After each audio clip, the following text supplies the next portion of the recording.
Hi, my name is Joe. People asking me how we can use the fiber optic cable to replace the cat5 or cat6 Ethernet cable. We do know the fiber optic cable can provide fast speed, low latency, and long distance run. In this video, we are going to use this fiber optic cable to replace the cat5 cable between these two routers. If you have any question about this system, you can post it in the comment section or send us the email.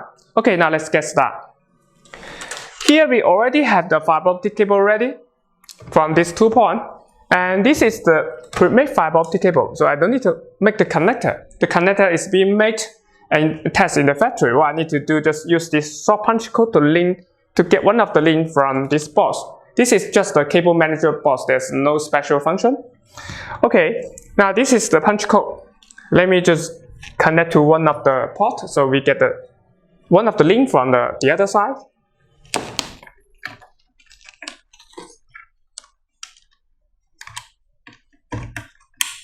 Okay, now this is the second end of the fiber optic cable. We're supposed to connect this cable to the router, but you see the problem come up. The router cannot take in the fiber optic cable directly. It only accepts the RJ45 network port. So in this case, we will need this media converter. What this media converter do? It will convert the electricity signal to the fiber optic signal. And here, this is the SLP slot. You see it's empty. We still cannot connect the fiber optic cable to the media converter directly. We still need another component. This is the SLP transceiver. And let me just install SLP transceiver. And now we can connect the fiber optic cable to the SLP transceiver. This transceiver determines what kind of fiber optic cable you can use, single mode or multi-mode, and what kind of connector you can use. This one uses the LC connector. You may also wonder one thing, why you just need single cable. The reason is because this SLP transceiver will use different wavelength to transmit and receive the signal between these two routers, so there's no need for second cable. You just need one fiber optic cable. Okay, first now let me power up this SLP transceiver. It also requires the power. This is DC 12 voltage power. And from here, now I can connect the fiber optic cable.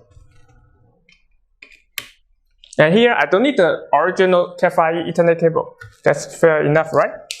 And also I will need another short punch code to link this media transceiver to our main router. Okay. Now let me just lose it. And here we just pick one of the LAN port. It's ready on the main router. Let's just move to the second router. It's pretty similar. We also need another media converter plus the SLP transceiver.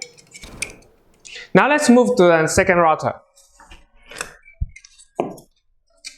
And I also need the short punch code to link the fiber optic cable box to this media converter.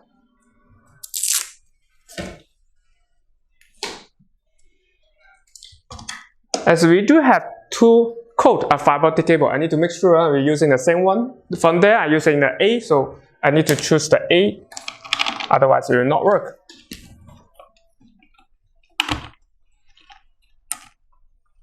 And from here, I can connect the fiber optic cable to our media converter.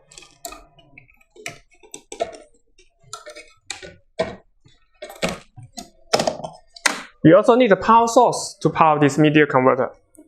This is the DC 12 voltage power adapter.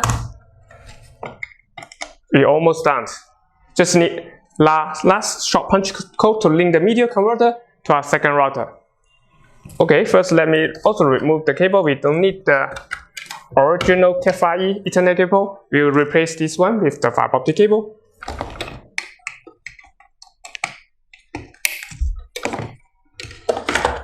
Okay, also connect one of the LAN port. That will be it. So in order to replace the cat5 with the fiber optic cable, you will need the fiber optic cable, of course. Also, you need the media converter, so you can eventually convert the electronic signal to fiber optic signal and run it through this cable. Alright, that's all for today's video. If you have any question, please post it in the comment section below. See you next time.